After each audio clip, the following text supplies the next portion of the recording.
我们出发去医院了。坐什么车啊？坐公交车。可以啊，那我们坐公交车，那我们赶紧穿鞋子走了。公交车很慢的。是的，所以我们要赶紧出发。本来想骑个这个自行车带嘟嘟去那个地铁站的，结果没有一个有那个后排座的。那我们现在就坐公交车站去地铁站呗。可以。啊，那走吧。我和嘟嘟2个人现在在等公交车，然后坐地铁去医院。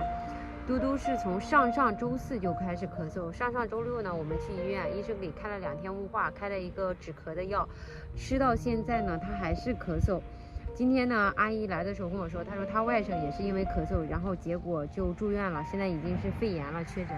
所以她跟我说，嘟嘟都已经咳了那么久了，还是再去医院看一下吧，毕竟做了雾化，吃了药都没有用嘛。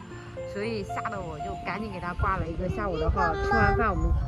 吃完中饭连觉都没睡，现在就带她去。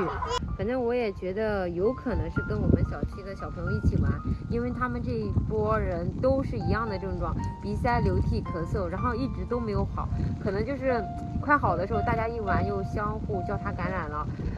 但是怎么说呢，这也只是我的猜测，所以还是去医院给医生再看一下吧。毕竟也是怕耽误，万一成肺炎真的是挺烦的。我等会儿去地铁站那边给你买个口罩好不好？可以。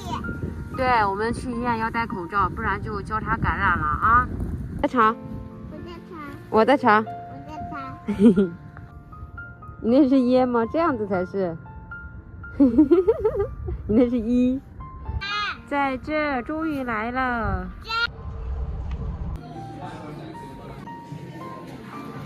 到我们了，没有等医生，要医生给你看啊！医生等会儿要看的啊。今天带嘟嘟去医院的话，医生又重新给开了2个药，一个是贴在这个地方的，每天晚上睡觉前贴，第2天晚上睡觉的时候再换新的，还开了一个呢是过敏的药。然后医生也说让他再吃头孢，吃3到5天看一下。现在他说因为不发烧嘛，就算是甲流的话，也只能按照这个方式来治了。但是目前检查下来有一点是比较好的，就是他没有肺炎，可能就还是感冒或怎么样。但是呢，我们一起玩的那小朋友，有人已经开始有呕吐的症状了，因为听说甲流也是有呕吐症状的，所以呢又开始稍微来说有点害怕。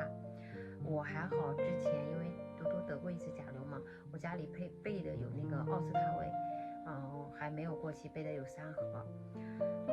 如果就算是甲流了也不用太担心了，反正。但是很遗憾的一点就是我没有备成人的，成人的现在也很难买。